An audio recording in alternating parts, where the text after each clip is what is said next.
Good evening and thank you for joining us on India Business Hour. I'm Arundathi Ramanan and here are the headlines that we're tracking for you at this hour.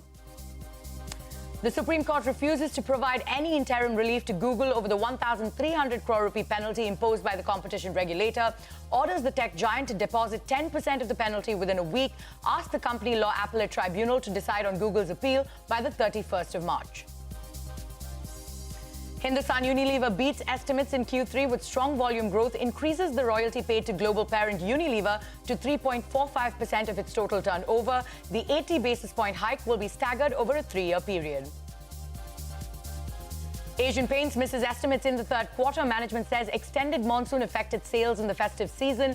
Volume growth remains flat even as margins beat estimates. Infosys is on the prowl. CEO Salil Parekh says valuations have become more reasonable and the company is actively scouting for acquisitions. Adds deal pipeline is stronger than it was 12 months ago and expects to continue the good run in Europe. That's an exclusive. Power Minister R.K. Singh says it is wrong to connect the Joshimath land subsidence with the NTPC hydroelectric power project. Says that there are no cracks in villages between the project site and Joshimath. Added that an expert panel had said in 2010 that the NTPC project was not impacting Joshimath.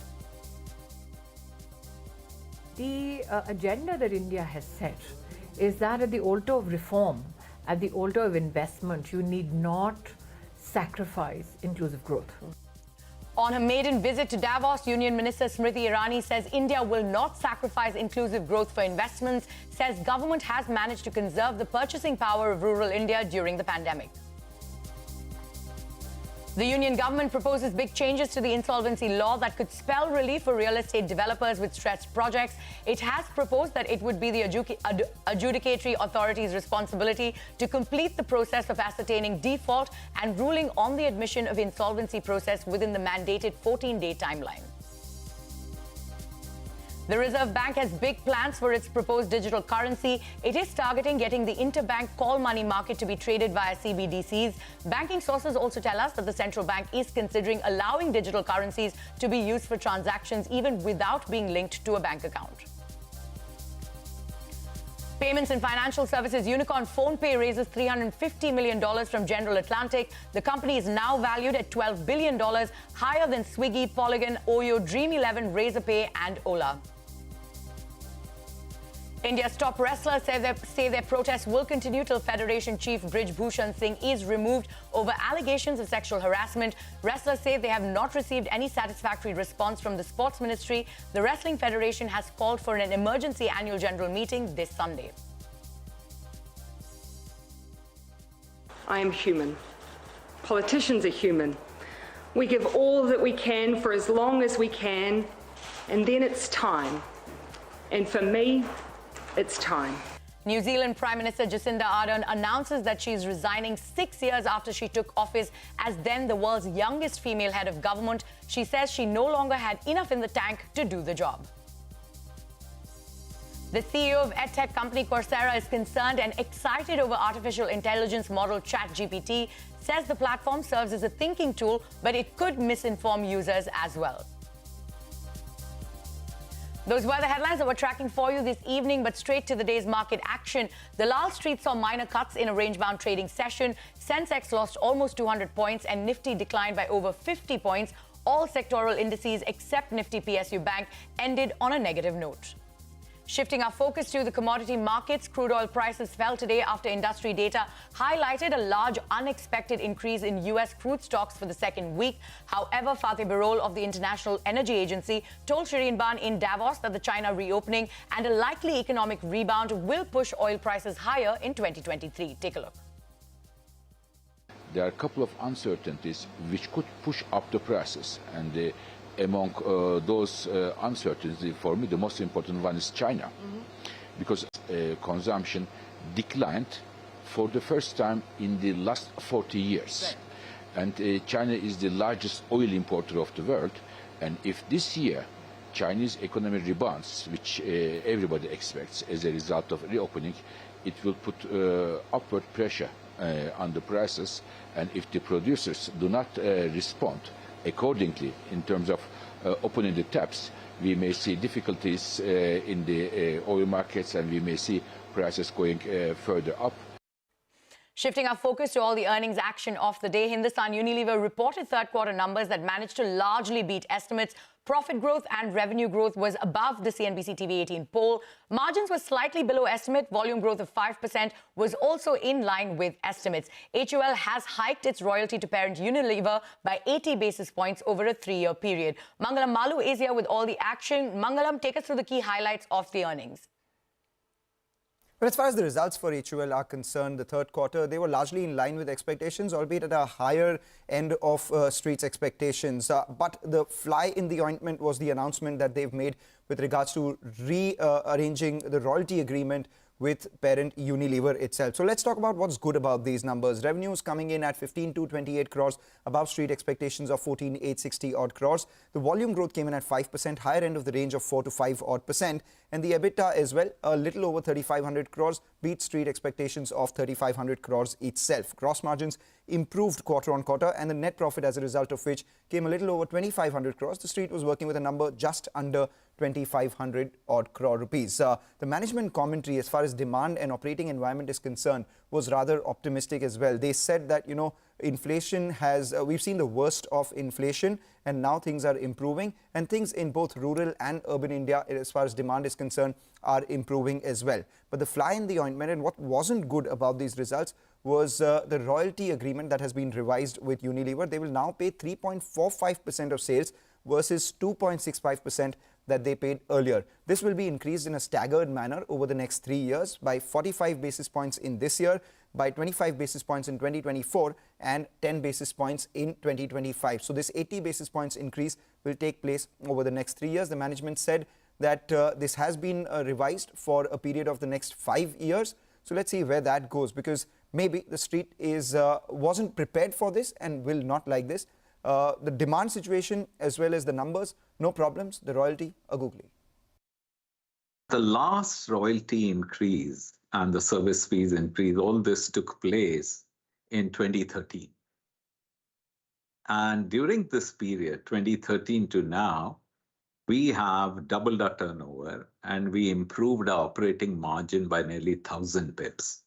We have a symbiotic relationship with Unilever, and we have access to great brands, we have access to great technology, product superiority. So these are of immense benefit to us, which enables us to create the competitive edge that we have in the market.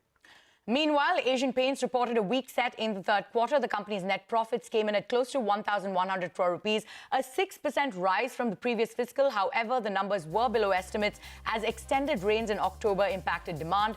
Operating margins improved, driven by a cool-off in raw material prices. Domestic decorative volume growth came in flat versus an expectation of 5 to 6%. The company also witnessed a slowdown in its bath and kitchen business. Meanwhile, multiplex chain PVR posts its third quarter results. The company's net profit stood at 16 crore rupees compared to 10 crore rupees in the same period last year. Consolidated revenue is up 53.2% at 941 crore rupees. Margins grew by nearly 4% at 30.7% versus 26.9% year on year.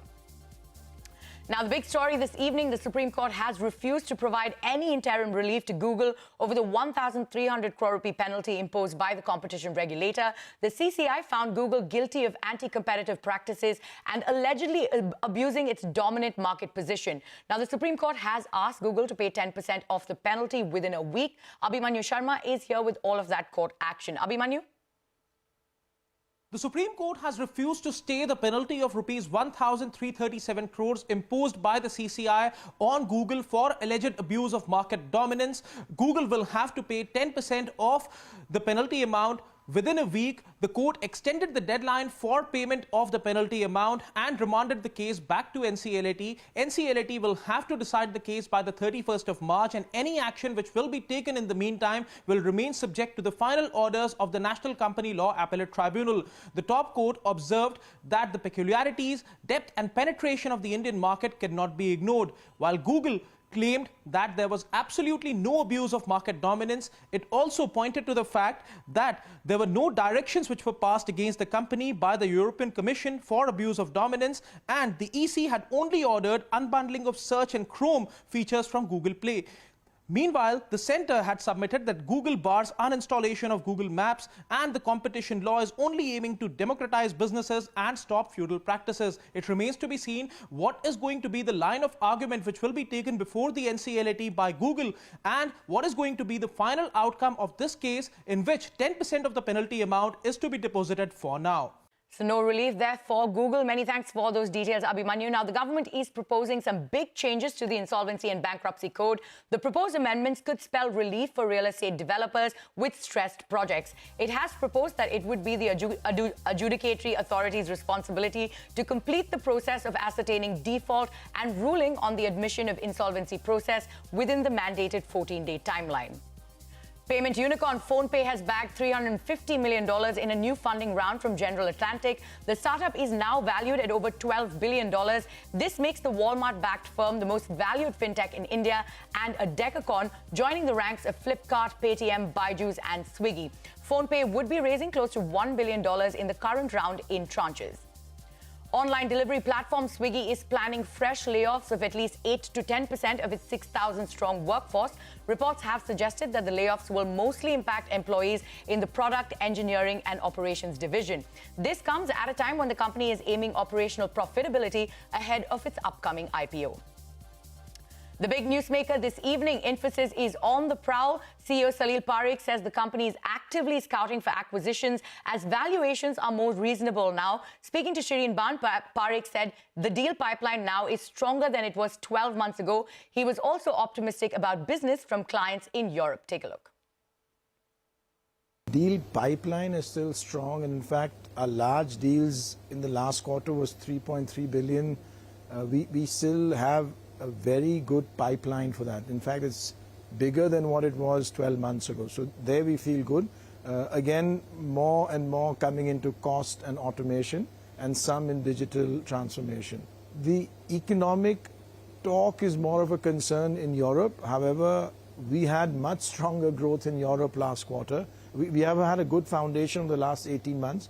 We think that will continue, but that's the commentary here more in some of the European countries. We are even more ready than we were in May to look at something in terms of acquisitions. As you've seen, the valuations are much more reasonable now. Both areas on digital and, of course, on cost and automation, there are opportunities, but we don't know how it will play out in terms of the timeline, but we are actively looking. And here's another newsmaker from Davos. Union Power Minister R.K. Singh says the NTPC project near Uttarakhand's Joshimath is not the reason behind buildings in the area developing cracks. Speaking to Shireen Ban, Singh said there are many villages between the project site and Joshimath, and no buildings in these villages have developed any cracks. Take a look. The NTPC project is 15 kilometers away from Joshimath. There are numerous villages between the NTPC project and Joshimath. Nothing has happened to those villages. Even villages right near the project, nothing has happened. No the slides, no cracks. Right? If it were because of the project, the villages closest to the project would have been impacted. Nothing. No village between NTPC and Joshimath has been impacted. That is point number one. Point number two is that the problem of Joshimath surfaced in 1975. And in 1976, the governments of India and Uttar Pradesh set up a committee, and that commission which had the best experts, came to they sort of brought out that Joshimath has actually grown up unplanned on the remains of a slide, huge mammoth slide. So 1975, the NTPC project started in 2009. Right. So the problem of Joshimath is not because of the NTPC. I'm asking whether any review is being done, because there is a review underway on what could have caused this issue. But what has caused this was already clear in the report. In 76. In 76. Thereafter, in 2010, another report, another committee came. They also said, similarly the same thing. And the 2009, the NTPC project started. 2010, that survey looked at the NTPC project, and they said that this, it's not impacting any of the villages around. Nothing. Whether right now, when this started, as abundant matter of abundant caution, I said stop work. let us first get to the bottom of it and then we shall start. So then they gave me all the data, etc. So all that data is there. On that note, it is time for us to head into a short break. But coming up next, the Reserve Bank has big plans for its proposed digital currency. It is targeting getting the interbank call money market to be traded via CBDCs. Details on the other side. Stay tuned.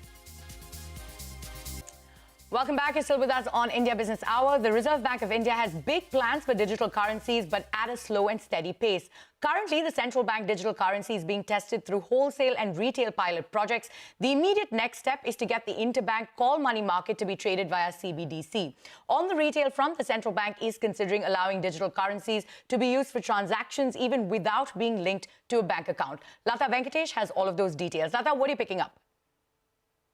Actually, very interesting because, just to remind people, what was the experiment? There was a wholesale CBDC where banks could buy and sell certain GSECs, and only 8 banks were chosen for the purpose. Then there was the retail. Now, in the wholesale CBDC, the banks have to have an account with the Reserve Bank, which is the only other thing you can immediately do, the interbank call market. So looks like the next project that the Reserve Bank has is that all interbank call market transactions will be done on a CBDC, on a digital currency basis. So a central clearing at the end of the day will not be needed. It can be done immediately. In the next step, it looks like they don't want to pursue with wholesale CBDC in this sense much, because you have to have an account with the RBI. Now corporates, mutual funds, etc. cannot do that. So they want to tokenize the wholesale transactions also, and corporate bonds, or rather all securities they believe should be tokenized. Then you can buy and sell corporate bonds also through CBDC. You don't have to wait for the end of day or clearing through CCIL or NSE or anything like that. So that seems the next big project. So call money market and then corporate tokenization of bonds or securities. On the retail side, if you remember, 8 banks were chosen. They were allowed to do, give some customers the ability to withdraw money into a wallet and pay. Now what they want to do looks like is they want to expand it to all banks, and a temporary goal they're looking at is at least 50 lakh citizens, or 500,000 customers are able to download that wallet and do these transactions. Once it reaches that body, they feel it would become more popular and give a genuine competition to UPI. But more important than that, there is also a plan to have these digital currencies not attached to a bank account at all. See, genuinely, if you want to have it as virtual cash, I should be able to pay a person without a bank account also virtually. Looks like that is also there on the Reserve Bank's radar. So, you may have a card or, a Fire Stick like you have for Amazon. It can be loaded with cash. And so, you just touch a gizmo to a gizmo and it should be able to transfer cash. That would be truly anonymous because it will not be linked to a bank account. That is also in the game plan of the Reserve Bank. That's what sources tell us. Well, I cannot give you a timeline, but this is the thinking in the central bank, as what banking sources tell us. All right, many thanks for those details, Lata. Now, India's top wrestlers say their protests will continue till the Federation chief Brij Bhushan Singh is removed over allegations of sexual harassment. Wrestlers say they have not received any satisfactory response from the Sports Ministry. The Wrestling Federation has called for an emergency annual general meeting this Sunday. The Supreme Court reserves its orders on a bail plea filed by Ashish Mishra, the son of Union Minister of State Ajay Mishra, in the 2021 Lakhimpur Kheri violence case. The court observed that the trial might take 5 years to conclude, added there cannot be indefinite incarceration of the accused. The Uttar Pradesh government has, however, objected to his bail. Prime Minister Modi travels in Mumbai Metro, interacts with young passengers and metro workers on board after inaugurating new metro lines. Maharashtra Chief Minister Eknath Shinde and Deputy Chief Minister Devendra Fadnavis accompanied the Prime Minister in his metro ride. New Zealand Prime Minister Jacinda Ardern announced her resignation after 6 years in office, said politicians are also humans, added that she no longer has enough in the tank to do the job. Labour MPs will vote to find her replacement later this week. Ardern would, however, continue as a lawmaker till the general elections in October. Here's another big newsmaker from Davos. Coursera CEO said he is concerned and excited over the AI model ChatGPT. Speaking to Shireen Bhan, Magneo Kolda said that he believes the platform serves as a thinking tool but could misinform users as well. Take a look. You know, the thing about ChatGPT that is so different to me is that most tools are thinking tools, but this is a thinking tool that thinks. Now, it doesn't think the way the human brain does, but it does recombine patterns of words to recombine patterns of ideas. And so I use it as a writing assistant personally and a thought partner. But in what does that mean, a thought partner? Oh, well, if I'm thinking about something, if I'm thinking about a strategy, if I'm thinking about how to organize the company, if I'm thinking about a certain product idea, I'll talk to ChatGPT. Are you serious? Absolutely. What do you think about this? I often start with, how should I be thinking about, and I'll put in the statement. And it sort of outlines it, and I'll sort of query it a little bit, and then I'll do my own thinking, put my own critical, but it's like a thought partner. I go back and forth. And it's working for you. It's tremendous. Now, you have to have good critical thinking. To your point around the dangers, sometimes it says stuff that's just flat out false. And so you can't, now I think it's going to improve a lot, and that's probably this idea of hallucination. That's what they call it when it comes up with just fake stuff. But if you use it and put your own critical thinking on it, it can really help round out your thinking, test your thinking, and even expand your ideas. And for writing, it's incredibly good. So if you know what you want to say, it can help you say it. And before we end India Business Hour, Anant, the youngest son of Mukesh and Neeta Ambani, got formally engaged to Radhika Merchant in a traditional ceremony at the Ambani family residence. Top politicians and celebrities graced the occasion to bless the young couple.